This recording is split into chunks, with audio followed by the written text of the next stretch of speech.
What if the thing holding your music back is not your gear, your plugins, or your talent, but how you listen, how you decide, and when you let go?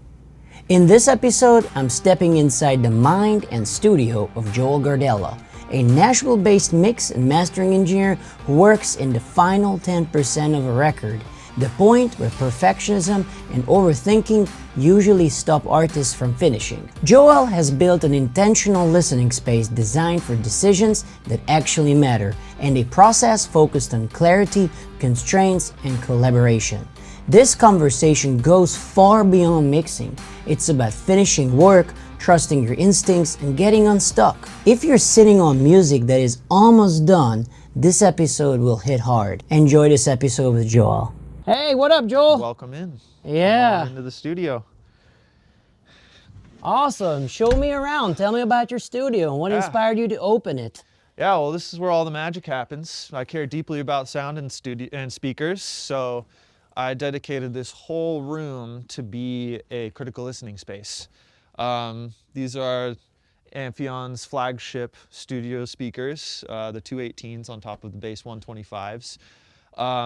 And they are mathematically perfectly positioned in the room with a ton of sound treatment on the back walls, treatment above me. It sounds amazing in here. And I'm mostly all digital. Here I'm mastering in WaveLab right now, working on this really cool EP from these like R&B jazz guys in New York City. And let's see, what else do I got? I got my couple preamps over here. One is just kind of a low quality tube box. It's really fun to distort. This other one is very high quality stereo preamps that I use all the time. I sometimes use it to master as well. I wanted to ask you, what is that favorite reverb technique that you talked a lot about? Oh, yeah. So my first video that people loved was this one I talked about is just reverse reverb. So, and I was standing here when I just was like, what is that sound? Yeah. And it's where you take your source, you reverse that source, you put reverb on that reversed source, print those together, and then reverse those, and then you get this reversed reverb into straightforward vocals. And it's a very cool effect that's used all over. Like, everybody was like, oh my gosh, it's Batman Arkham City, it's like the Scarecrow. And then I've had, God of War, it was used in that video game. It's used in countless movies. Prince used it a lot in his music, which is how I learned about it. But yeah, I use these in all my videos as like my partner, I guess, to be like, hey, I work in the studio, check it out, Amphion's. Which I could be doing it with my Lynx mastering converters too, but those are deep in the tower. What is your favorite item in your studio? These speakers. These speakers? Yeah, without a doubt. I mean, well, not to shove my instruments to the side, because this is my other favorite object. What does this room mean to you? It's honestly like my crowning achievement. It's the best sounding room that I've ever had, and it's the only room I would want to work out of, and I feel accomplished. And I'm like, I don't know what else I want to do. How do you want your clients, artists, to feel when they enter to your space? I want them to feel like there's space for possibilities and kind of like, be comfortable, not feel industrial pressure to make a pop hit, because my goal is really to bring out the honest source of what their music is, and that doesn't always feel like the Billboard top 10. So yeah, I just want it to feel like possibilities, like it's relaxing in here, it sounds good, there's a lot of space to move around and feel physically well. Yeah. Oh, and if you're wondering why all these speakers are everywhere, it's my own artistic endeavor. I realized that I have 8 speakers. I got some NS10s here, over there. I got these speakers that I built myself right here, and then the speakers I had in high school right here and over there. But I wanted to create a sonic museum of sounds. So I sometimes open up a session in here and I put different instruments in all different places around the room, or like detuned microtonal sound waves. I'll have to show you that one, that session. Different sine waves are tuned differently. So the harmony actually changes as you move around the room. It's like, this is nice and pleasant, and then you go over here and it's very dissonant, and then you go over here and it's different. It's very fun. Interesting. Pseudo Atmos sort of experience. Very It's interesting. very fun. Yeah. What is the process that you do with artists that you work with? It's usually they just have their song and they're like, they know it can sound better, so they ask me to make it sound better, and I do that. And it's more like a back and forth sort of process. Sometimes I have attended sessions, which I would love to do more of, where somebody comes over and we talk about their mix, and either I take it over and do my own mix, or I just kind of advise them to help make it better. It's more of a friendly in-person process, but I'd say the majority of my clients are very hands-off. It's more like, do your magic, send it back, and I do that. And it's a very good way to work. What was your journey like to get to that point as a mix and master engineer?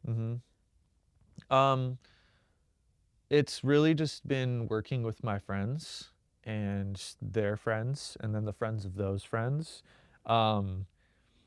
It's been a very collaborative effort, I'd say, overall. I'd say it's like 80% me making the mix good and 20% them making it better than I could even imagine. Because they have their artistic vision, and that's the ultimate boon, you know, the ultimate treasure that I have yet to discover. And so, like, I'll send them a mix and they'll have these notes that I kind of am angry about at first. I'm like, well, why don't you think it's good already? But then I do their notes and I'm like, oh my gosh, this is so much better. It happens in every single project I do. So it's, yeah, I got here because I listened, essentially. I listened to the music and I listened to the artist, and yeah. What do you think are the top qualities that artists should look for in a mix and master engineer? I think just attentiveness, willingness to hear you, and an overall helpful attitude. You know, I don't know how to describe it past that. It's also just an energy thing. Like, if you feel them and they feel like a good person, then you should work with them. You should not work with people just because they have hits. It doesn't necessarily mean anything. There's hits that sound garbage that are hits. And there's also things that sound really good that are not hits. I don't know. It's just a vibe thing, you know? Who do you want to spend your time with? What is your view on music business? How music that is in us fundamentally as human beings, that is a very much of a healing process. It has such a big power for us humans that was turned into a businessized structure. Yeah. How do you think that affects artists, creators, musicians, people who wants to try to make a living as a musician, but it was businessized? Well, how I feel about the music business is a very complicated subject, and if you want to make a living in music, that's just kind of a byproduct of what you are doing in music. In my experience, every time I see somebody stray away from what they believe in so that they can make money, it ends up being a very strange, abstracted version of the best version of themselves. So in the beginning, do not rely on music to make your money, because that's what I have to say about that. Yeah, we're still figuring out the music business. It's in a very difficult place right now with overlords who are controlling Spotify and other streaming services. I am optimistic about getting out of those streaming services and back to a more iTunes model of purchasing music. And I think once that happens, then the recording industry will actually be viable again. Until then, we're out here surviving. You know. Yeah, I understand what you're talking about. I've heard, I've seen and read the Spotify's new terms and conditions, and it's not really that artistic friendly. And I'm pulling out and going more towards the Patreon, iTunes, like Bandcamp. Bandcamp, yeah, route, you know, and because I was talking to a friend of mine, mentor of mine from high school, and he mentioned that he spent months gathering money when he was a kid, buying a record, and he made sure that he listened to that record so to such a point where he remembered every single melody of every single song. And when Spotify came along, it made it incredibly easy to not only consume but to release songs, which I think affected how people value music, and art becomes a consumptional item. Yeah. It's McDonaldized. McDonaldized. You know what I mean? Yeah, well, back in the day when Spotify came around, it converted all of us who were pirating music. I think that's very telling. Yeah. Me as a music lover and someone who was only doing yard work to make money, in high school, I wasn't going to go out and buy the CDs for everything, or anything off of iTunes too, because that was a lot of money. So my friends and I would risk our lives getting caught, it was low risk, to pirate music. And, I remember getting the whole Radiohead discography and being like, wow, well, now I have it. I have to listen to the whole entire thing. And, finding the lossless quality, like the FLAC files, which I thought were lossless but aren't. And then other than that, going to the record store and finding CDs, the scuffs that were like scratched but still worked for like $3 and buying that. But point being, I think it's very telling that when Spotify came around, we were all calling it Spotify, and everybody who pirated music loved it. Interesting. It was easier and legal somehow, and very attractive to people who wanted free music. Very interesting to see, like we talked in the main episode, the technological changes, how it impacted the consumption and the making of it. That was a very thoughtful part of our conversation. I thought a lot about it. Yeah. And how we're moving faster and faster, especially how AI is being utilized and partnering with big labels. And now that Disney also put $1 billion in OpenAI, and how that is going to be affecting actors, actresses, and motion picture. So that is going to be an interesting shift. But for an artist who is starting out working on a record, what advice would you give them that would make a very big difference in the whole process?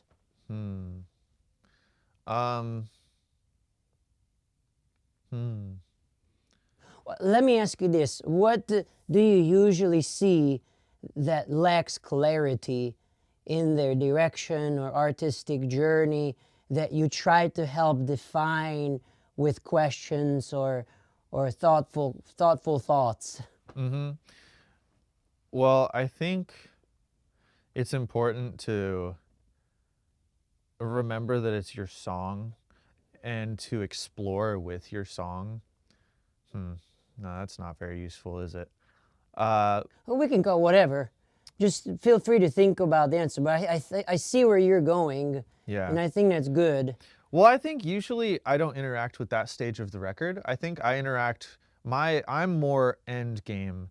Putting your record out. Okay. I see the people who are stressed about it being perfect. And I usually meet up with somebody who's at the 90th percentile of completion and usually have so much going on in their song because they're trying to fill every single hole and be maximal with everything, which I think is very useful. But then I help people remember the initial song. You know, sometimes I'll even ask somebody to play their song on the instrument they wrote it on. Like, just to remember what that feeling is of just sitting at a piano, just sitting with the guitar. If the song can stand in that uh, scenario and still sound like the recording in ways. I mean, well, that sounds limiting, but uh, I digress back to this 90th percentile. When somebody's getting to the end of the record, I tell them that we're never going to be perfect. And if it feels good when you're walking down the street not thinking about anything, then that's a sign that you're good. Like one of my checks for mixes when I'm too lost in the sauce is I'll, put it on in the background and passively listen, and only true mistakes will pop out at me. Like a guitar resonating super loud at 2.7K, all of a sudden will go, I'm like, oh, take a note. I'll write that down. Yeah. I think a question that I formed while you were talking is how do you deal with perfectionism when you are at the 90% done realm? So earlier today you were telling me that you deal with 90% onwards done songs, correct? Yeah. So you're either mixing or mastering them, and sometimes, and I know us artists can be very perfectionist, which is both good and bad. I mean, we should want the best for the song as we can, but we can't also let that hold back forward motion. So what are your to-dos, or what do you usually do to kind of help guide the artist through perfectionism? I think the solution to perfectionism is to have constraints, particularly a time constraint. I remember in Rick Rubin's book, the second half of a quote is, and music is finished on the clock. And, because if we have unlimited time, we will never finish anything, and it will be just this endless, just too much freedom to do everything.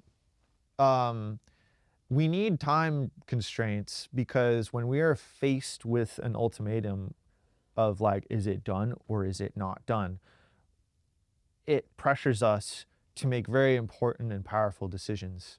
That's part of the reason that I enforce revision limits, is because sometimes people will just go listen to the mix once, maybe stop it halfway through and come up with a bunch of notes. But what I want is sincerity. I want somebody to listen to the mix and be open to the new perspective that I showed them, and really consider the old version versus the new version and what they like about both of them before they submit some notes.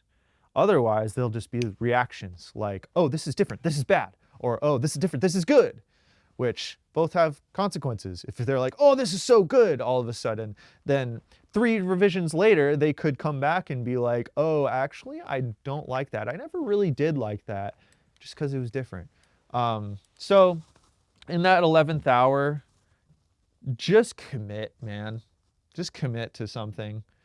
And the clock will force you to commit.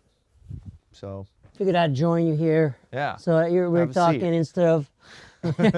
Yeah. Yeah, I love that. He also said, being done is better than being perfect. Because you can always make another version and learn from the mistakes. But one of the biggest mistakes I have seen when I produced artists is the abundance of time brings in, oh, this could be different, this could be different. And then the thing is, then the project halts, and then I listen to it a year later, I'm like, I see no problem with it.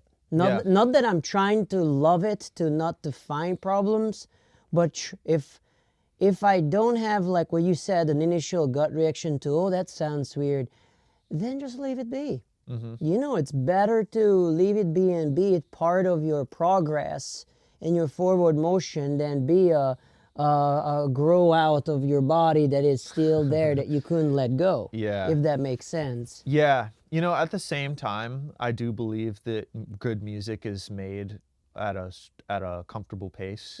Um, you know, it's the balance. So like finish it on the clock, then take space away from it. No fiddle time. Take space. Don't listen to it for a week and then come back to it. That's where I think it's acceptable to obsess, is over a long time scale like that of separation. You know, got to assert this yang, this structure to limit yourself from your song, from your art. What's usually your workflow, and whenever you have the first version done, do you put it aside for a week, listen to it, and then send it to a client, or you try to feel it out with your gut and like, yeah, I think this is good to show, and then what do you tell them? Here, take your time with it, or check in with me in a week, or Yeah. At the end of my first day mixing, I think I have like the best mix in the world. I think it's so sick. And so I sleep on it and I come back the next day and then I hear everything that's wrong with it. Or I hear something further. So I never send a mix to an artist the same day I make the mix. It's very important to put some amount of time. Like this master I just did, I thought I made a really great master the other night. I listened to it the next day. I'm like, wow, this is like really loud. This is very squashed. And I look at it on the meters. I'm like, yeah, I can afford a couple dB less. And what I ended up with yesterday was so much better. And then even today, I opened it up again. And I'm like, oh, this could be a little better still. And I think if now is the time where I need to let multiple days happen between between now and the next revision, which I already sent it to the client, so we're good there. But yeah, like your relationship to time should be limited and also maximal. It's a nice little paradox. how do you try to balance it so you're also respecting your time, because you are running a business? I know we talked about music being a funky thing to treat as a business, but Yeah, well, this is just the nature of communication and being respectful to somebody, right? I defined a time that I know is okay for me. I say, yeah, if you send me a master, I'll have it back to you at most 4 days after you sent the files to me, because I'm experienced enough to know my emotions, my emotional arcs, and the time I need to take away from something. So again, defining an amount of time to also pressure me to make enough, the final, this is fine for a V1. how do you deal with pressure? I respond to it How do you respond to it? by action. Action, yeah. Action, yeah. Because, you know, if you don't respond to pressure, you get anxious. Anxiety is your body trying to tell you to move. And that can lead to burnout, but I think it's important to respond to that initial impulse. Have you experienced burning out? Yeah, totally. What have you done to help you get out of that? Take time. Take time? Yeah, take time away, because if you respond to anxiety constantly, then it turns into fear. And anxiety in and of itself is not bad. It's just a call to action. But then if you're calling to action so much, I always end up in this fear place. And then I'm just acting on fear of not doing enough, or of working more, need more. And sometimes doing more is not the right action. You know, and I completely resonate with that. I have these moments where I feel, oh, I haven't done enough, I gotta do this. Other day I couldn't sleep because I had the fear of, I feel like I don't have enough clients, and I'm like, I worked from 1 a.m. till 8 a.m. And then I crashed the next day. I didn't get a lot done, but it was fear-based. Yeah, and then on the other side of the coin, if you take too much break, which I think I'm in that point of my cycle right now. I'm not doing enough because I am stagnant and I feel depressed, which depression is also a very useful emotion. It's the time of reflection. In Sweden, they say, or was it is it Denmark? There's a phrase that describes depression as just like the wise man's thinking time. Interesting. You know, it's a time to reflect and grow, but you got to get out of it somehow. Yeah, more and more I learned that the key to success is not how good we are, but how good systems we have built up that helps us to get successful. Right. And I was going to ask you what is one thing that you learned this year, or what is one thing that you want to change next year that will help more to your ultimate goal? I think coming up with more frameworks, more lists, more schedules, all the stuff I don't want to do, because you need to build a house so that you can have the comfort of living inside of it, you know, and that's the same as like you schedule your free time so that within that free time you can emotionally let go of the entire world. You know what I mean? Yeah. Versus being like, yeah, I should have some free time right now. And during your free time, you're just uncertain about whether you should be doing something or not. If you can trust your schedule to be like, okay, from this hour to this hour, I am doing nothing, genuinely do nothing. Timer hits, now you're doing something. It's very important, I think. Yeah, what's that one word?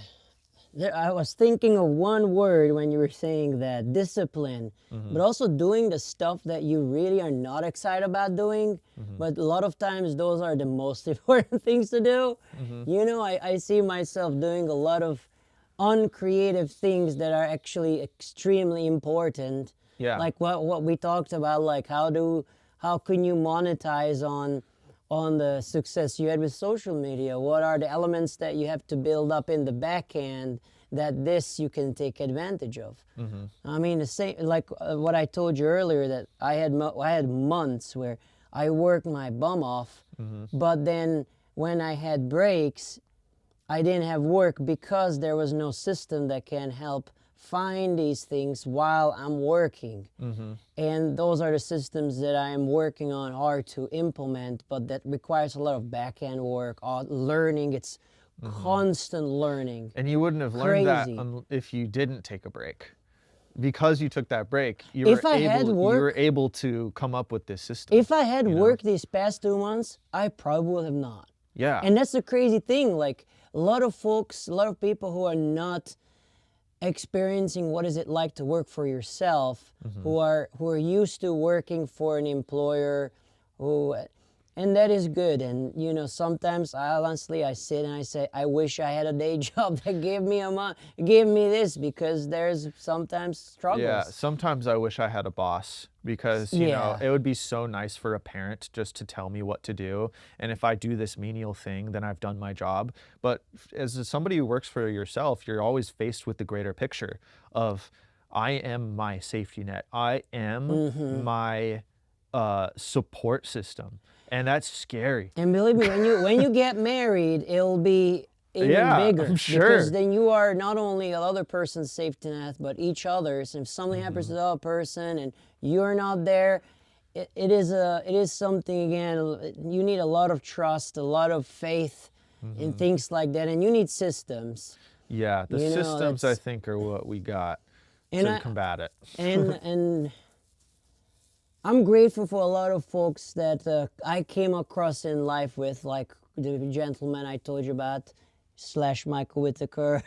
He taught me a lot, honestly, coming out of Berkeley, and especially in the past few months. I feel he took me under his wing because he saw me as like, oh, he's got a lot of potential, but he has no fucking idea what systems to use. Yeah, no, that's real. And I'm just grateful. That's the only thing I can say. And I don't know what else to say. Yeah, well, you know, it's funny, like, thinking about learning about music, you think you're going to learn about notes. You're going to always be learning about, or mixing, you're always going to be learning about the next EQ, the next compressor that you need to use to make your sound better.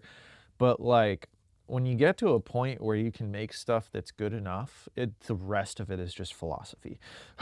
You know what I mean? And it's habits. How can we interact with the mind to better the process. Like, I could probably go the rest of my life not learning any more about compression and just using compression, just hearing it, just being like, oh, well, that sounds different. Like, I don't need to learn anything about attack or like the nature of how the shape of a release happens. I don't need that anymore.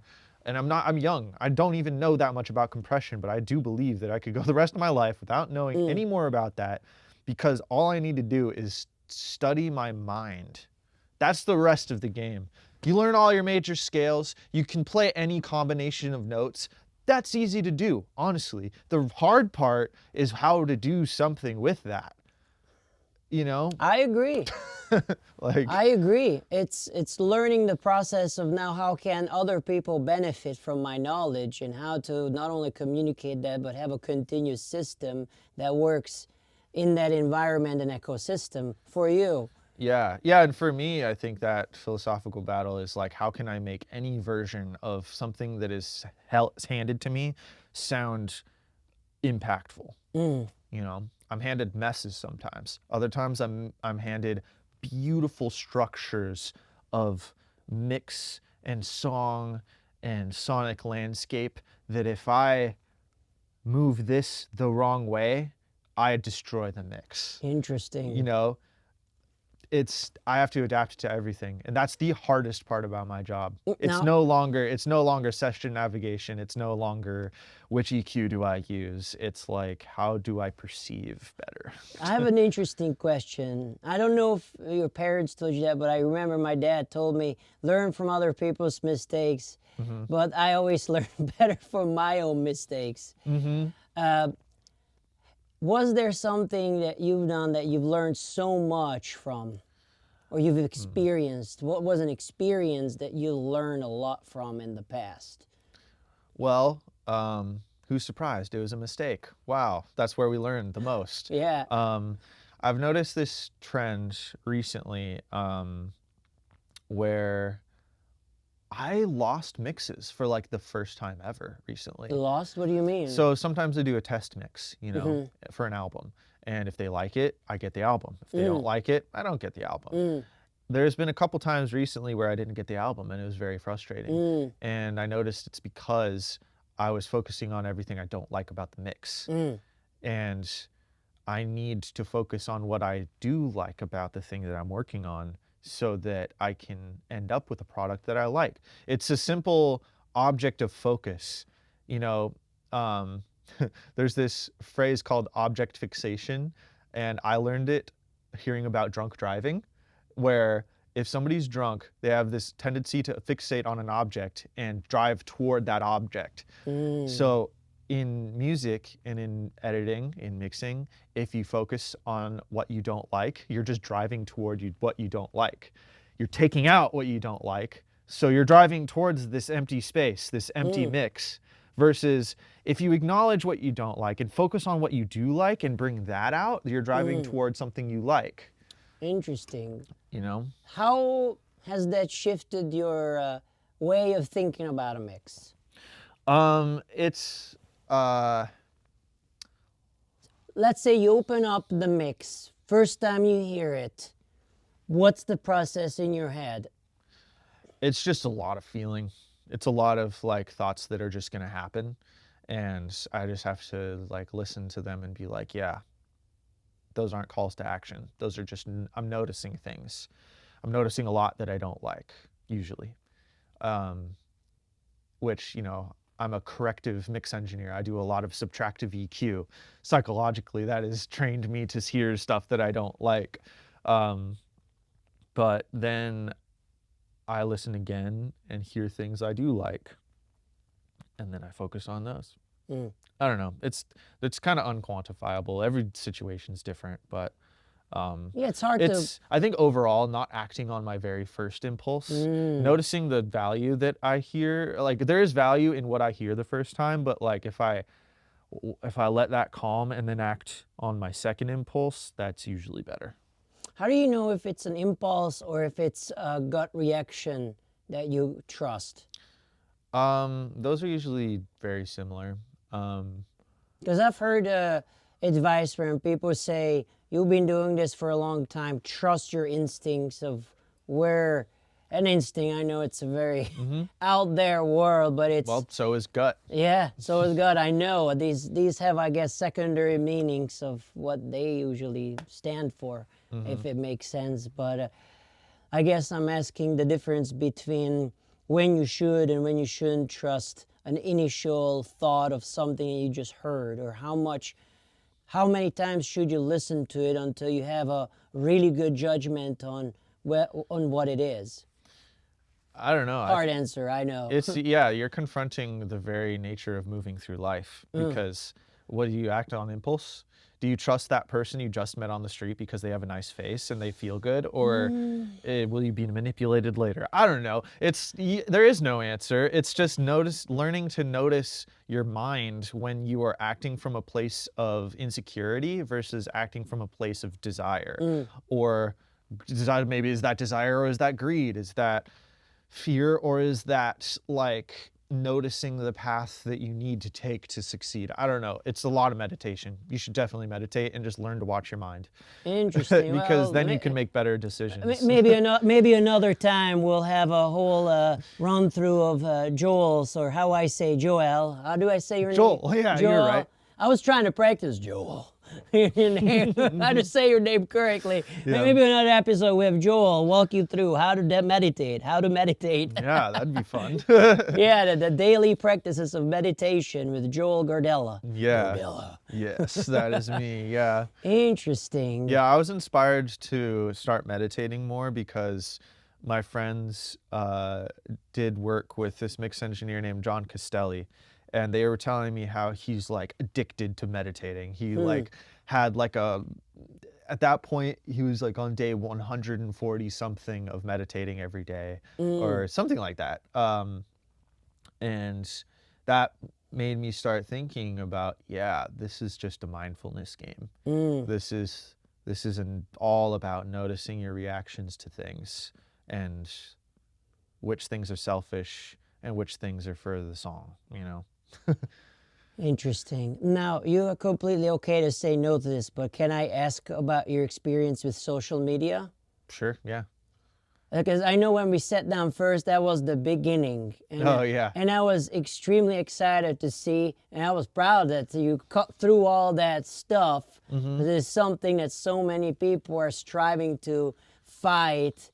And I think what spiked, or what did you do continuously that you said, that worked? Or, yeah, this is it. I cracked the code, and I think I found something that works.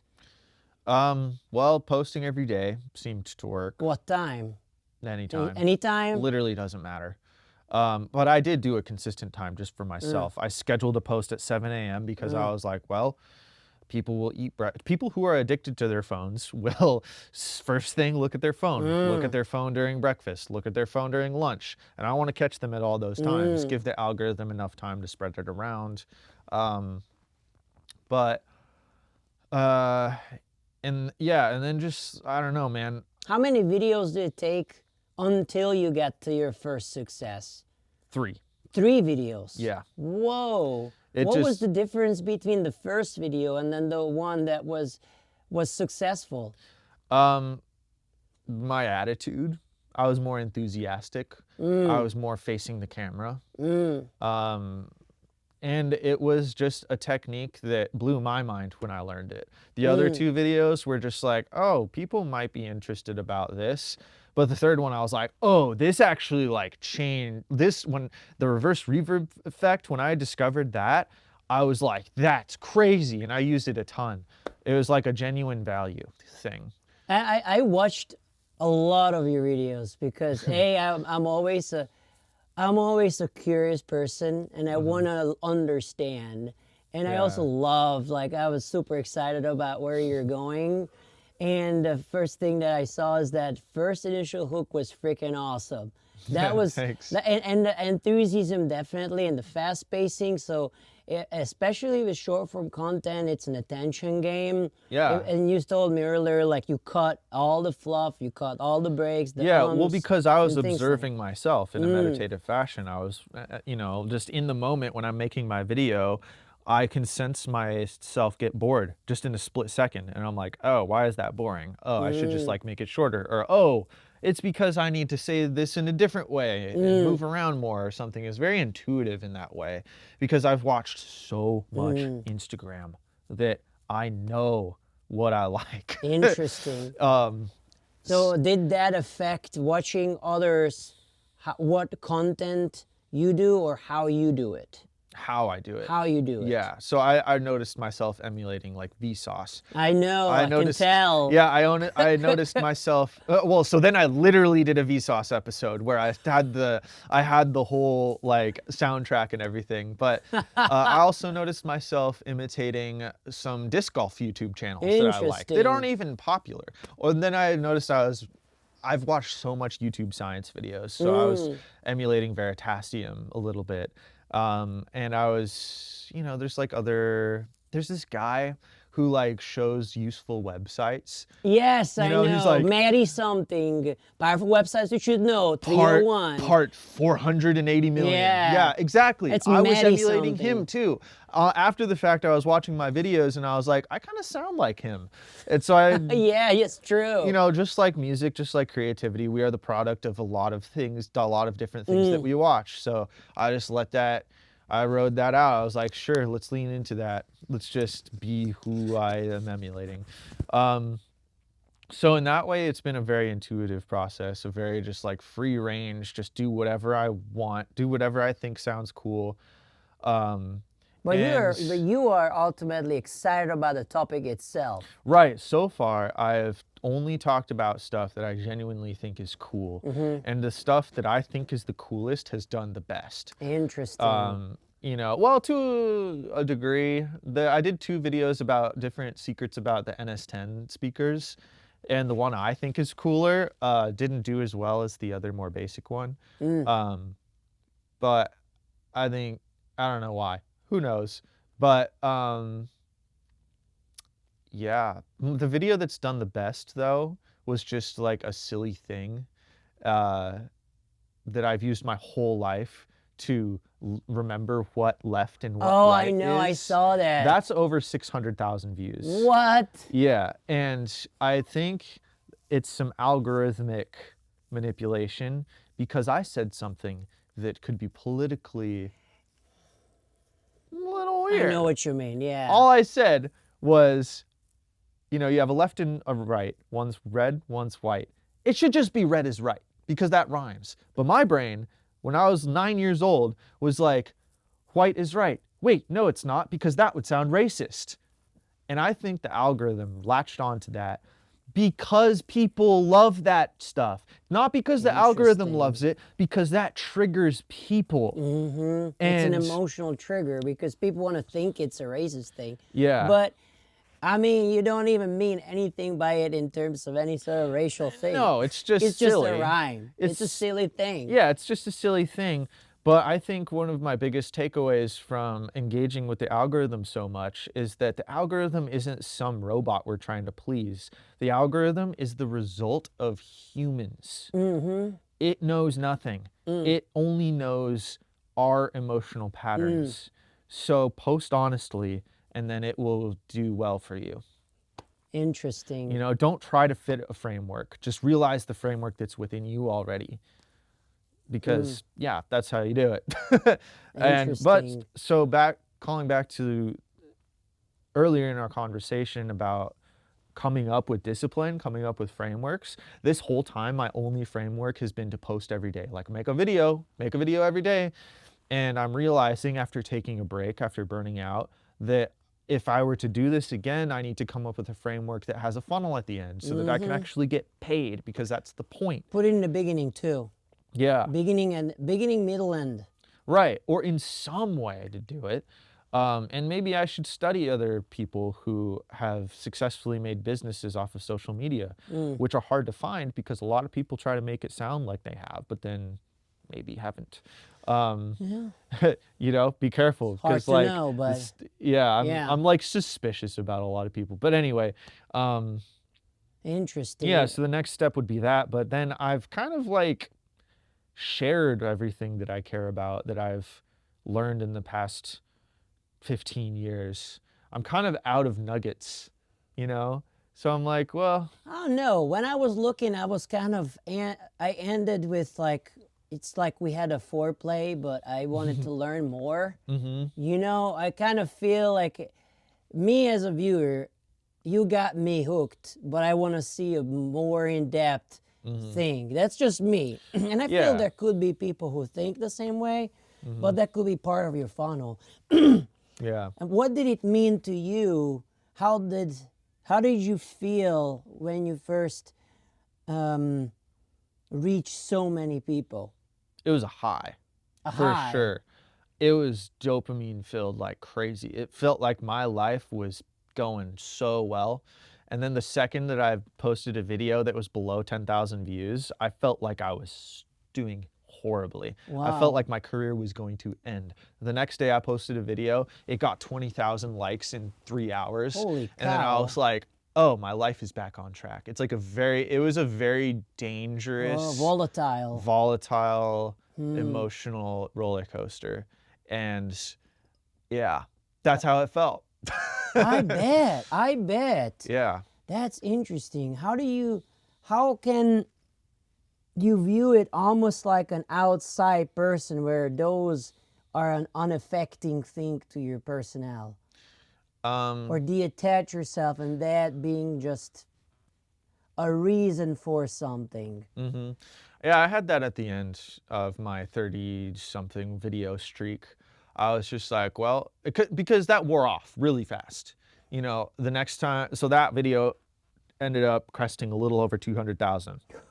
And then, and then my next video that got to 50,000, I was like, oh, this is great. But then it never made it to 200,000. Why? And then why What didn't it? happens?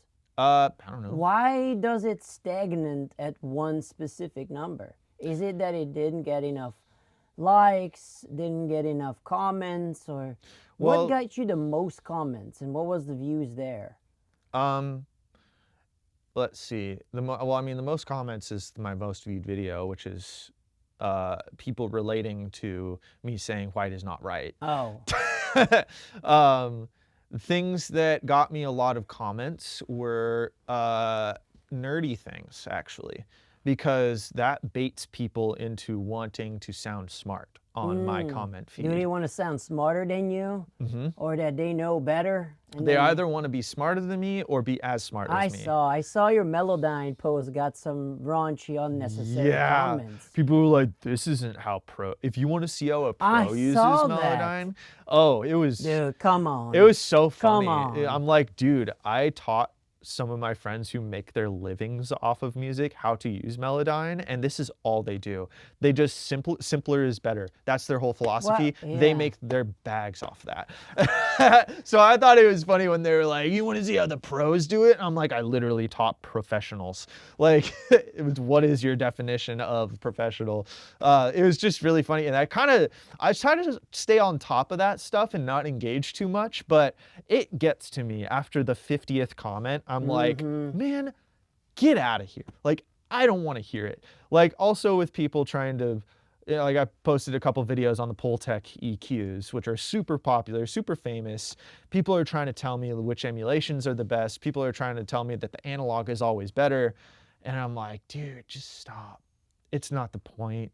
Like, who cares? Now, my question will be, does that consider, of course it considers to be an interaction, will that mean that it will be pushed to more people? Because Yes. even though it's not considered a positive comment, it still is, excuse me, it still is a comment. Yes. Yeah, regardless of the quality of the comment, a comment is a comment. So but the algorithm also knows that a challenging comment will elicit more engagement. You know, people rise to the occasion to fight faster than most things on the internet. That's why, honestly, I was kind of not wanting to post AI music content because, Yeah. and it's gonna sound strange, I mean, you know, you played in my band, you know, all of those were written by me. Yeah. And I had awesome musicians, and And if I put myself out as, hey, I'm doing hybrid shit, I don't want people to think, oh, now all of a sudden this guy's a shitty musician and Well, doesn't know how because to play because AI. well, you know, in the current climate, you'll get 30 comments instantly that says AI slop. You know, Yeah. that's pretty much a guarantee. If your video is attractive enough to get views, then that will attract those comments. I'm sure And of they it. won't know the amount of work that it goes into it. Right? Which Yeah. can be a lot. Especially, like, I know when I first started doing those trials of multiple time signatures, the Suno, it did not understand. I'm So I sure. had to go work around and upload a click track and Yeah. this and that, replay it. It was not a prompt in and then a slop out. Yeah. Right. But you know, so you feel like you have value, and you I worked feel really like hard. it's cool, but I also felt like people would judge and undervalue my knowledge in music just because I use AI. So And that's exactly what you can use to get more views. really Yeah, that's Huh. like, I mean, you know, Interesting. we recognize you have something controversial and will trigger people in negative ways, which is exactly what the algorithm will want to pimp out, Interesting. which is the insidious side of getting views, of getting attention. But what is your purpose? What is your goal? To get views? Fu- Because if you're trying to get views, Not you really. can. That's what My you goal, do. my passion there is just showcase honestly, before I messed around with Suno, I was completely burned out. I had no Yeah. like want to do, and then I started messing around. I immediately practiced more guitar, practiced more production, did more stuff, and I was absolutely curious what else I can do. And so what made you want to, well, you haven't really I posted haven't videos because about it. I was fucking worried about what, like, I don't I was worried about the public perception if I start using AI in music. And Yeah. especially now that people think, oh, AI is love. There's so much like controversial. Like there's people that fucking hate it. There are people that really hate it without cussing. Yeah. And then there are people who are really loving it. And it doesn't matter. Like there's good musicians who use it, and there's musicians with less of that education who use it. It's a tool, and I know literally interesting ways that I could tune my voice, where I use synchro arts to sync it to an AI-generated voice of my singing that will tune it to that, and it's still my voice. Yeah. I've tried so much stuff, but I don't know. It's my self-worry that now all my education of 15 plus years of learning production and learning 7 instruments and stuff, people will put me as a fake musician because I use a Oh. tool, Yeah. And Yeah. I know that comes from the sense of fear, and I loved your idea that you gave me, and I want to do it. It's just that's the only thing that, I guess part of me wanted some form of recognition that this guy is a real musician and knows how to do all that stuff. And if I ingest AI, I might get a lot of hate for it. But I Yeah. might get a lot of likes too. So from my philosophy, dealing with what you're dealing with, you're at a very risky position, because whatever you post, you're going to try to prove yourself. By doing that, you're only going to make an ass of yourself. You know, you're going to make content that is like, look at me, I'm okay, right? I'm okay, I'm good enough, right? So it's like, you got to get over that and just make stuff that's cool.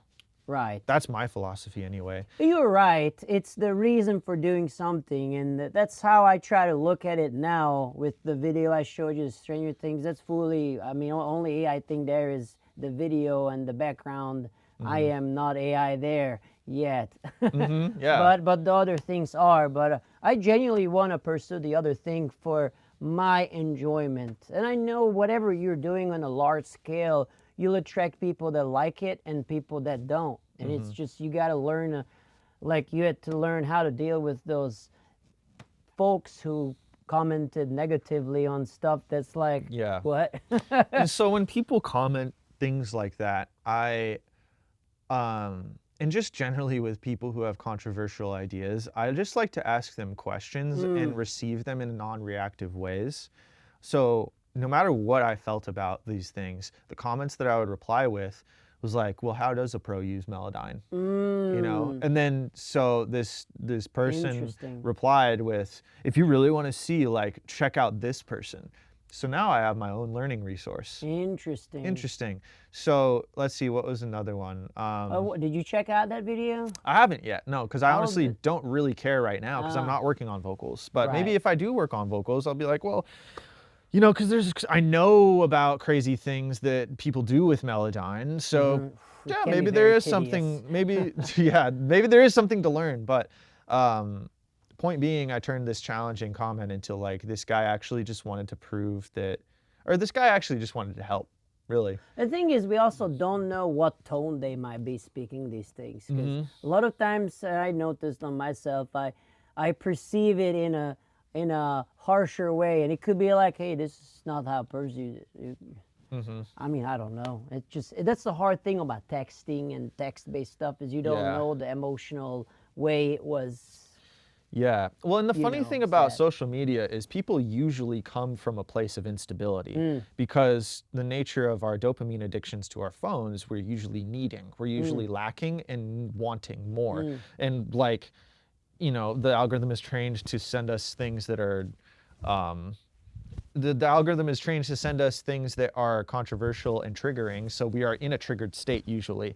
Yeah. And so leaving those comments, you got to understand that these people are being emotionally manipulated by an algorithm, and to come at that with compassion and be like, hey, what did you actually mean? Give them a second chance. Interesting. Because like I recognize in myself, like I'll be scrolling and I'll be angry because I've just shown something very traumatizing and angry. I've seen some horrible things on Instagram, especially pre-censorship of Instagram, like stricter censorship, you know. So like, you know, I come at people, I'm like, hey, what do you mean? Like, can I have some clarity? And I don't know, sometimes people are just mean. They really are. And they just come off with mean tones. But honestly, most of the time, I'm just like, I recognize these people are just trying to prove themselves because they feel like they are worthless. And I'm like, Why do they feel that the place to prove themselves is a comment? because they notice a hole where they can show value. And actually, I've intentionally left information out of some videos because I know people will comment about it, and they do, Interesting. and it causes engagement. Interesting. Do you think about that in real time? How does that process work for you? I've only done that twice, and it was in real time, and it was just by luck. You know, it was just like, oh, I was trying to make the video shorter actually, and so I was like, what can I leave out? My question's usually, how do I get to the point faster? And I realized, oh, this detail is just a detail. It's a popular detail, but enough people know about that popular detail, but they'll probably fill it in the comments. And I was right. Interesting. It was funny, you know, and it was something about the Pultec EQ where I was like, I wanted to say, and you could just fill this. It was about manipulating the Pultec so that it makes a subtle dip in the mid-range. And I was going to say, and you could just do this with FabFilter Pro Q, but this is just like a fun way to use a tool differently. That took up too much time. I was like, yeah, there's kind of no point to that. And people will probably talk about that. Because the follow-up is, well, you could use the Pultec because it has some nice harmonics. Dude, I got like 10 comments that are like, but Pultec has nice harmonics, And then other people are like, well, why would you do that? You could just do that in ProQ. That's pointless. Why would you use the Pultec like that? You know, and I was like, wow. I knew it. I knew that would happen. Wow, that's interesting. That's And smart. to call back to the original part of the video where I'm talking about restraints, my restraint has always been under a minute long video because I know that those do well. So to get under a minute, I made that really smart cut that caused engagement. Interesting. Yeah. Wow. And I also noticed you do a lot of close-up zoom outs and like Oh, showing things and a lot of like hand motion stuff with the camera. I just think that looks cool. Oh no, it's not a diss. It's just no, I no. noticed it. Yeah. Yeah, and it's not something I do intentionally other than I think it's fun. They call that in the land of content creation a visual hook. Yeah, I'm There's sure. like, you know, you've seen probably where people these same mics that you and I have, they put it on like a spatula or Yeah, something. that's so also funny. called a visual hook. Yeah. Or like you go and I've consumed too much of this shit. I just gotta apply it. Yeah. Yeah, well, you just gotta feel it. You know, what makes you interested in a video? Like, try it out. Hold up a spatula. Is that something that you see and is like, oh, that's fun? Or is it not? You know, True. for me, True that. when I look at a video that's just me holding it like this, I'm like, why doesn't that look good? And then I move around and I'm like, that looks good. You know, because what is a hook? What is this psychology of hooks? It's something that interests us. Yeah. We have a brain. We Yeah. can watch it and be interested. And that's your Exactly. answer. Your answer is in your brain if you can observe your brain. And that's meditation, observing your brain. Interesting. So all the answers are already there if you can notice. All right, so I want to thank Joel for being part of this second episode of Caffeinated Creatives, and now I roll the red carpet for you. Tell people who you are and where they can find you. Well, thanks for having me on the show, man. You can find me on Instagram at JGChillin. That's where I do all my client interfacing, and I'll be posting more videos about educational content to do with mixing and mastering and everything audio and music. I've been wanting to invite more people over to my studio here in Nashville for some deep listening and some mix advising. You know, I don't have to mix your song fully. If you just have some questions about your mix, if you need some help to get unstuck, or if you want just some finishing, yes, you did it right, or you need to change this last minute kind of things, come on over. I got an hourly rate for you. We can make it easy. Awesome. Well, thank you so much. All his information will be in the description below. Check Joel out and see you in the next episode. And stay caffeinated. Yeah. Thanks again, buddy. Thank you, my friend. Thank you. God. Thank you so much for watching this video. This was a great episode with Joel Gardella. Go check out his work, hire him for mixing, mastering, and check out these other videos that I have got going on. And like, share, subscribe, and see you in the next video. Thank you.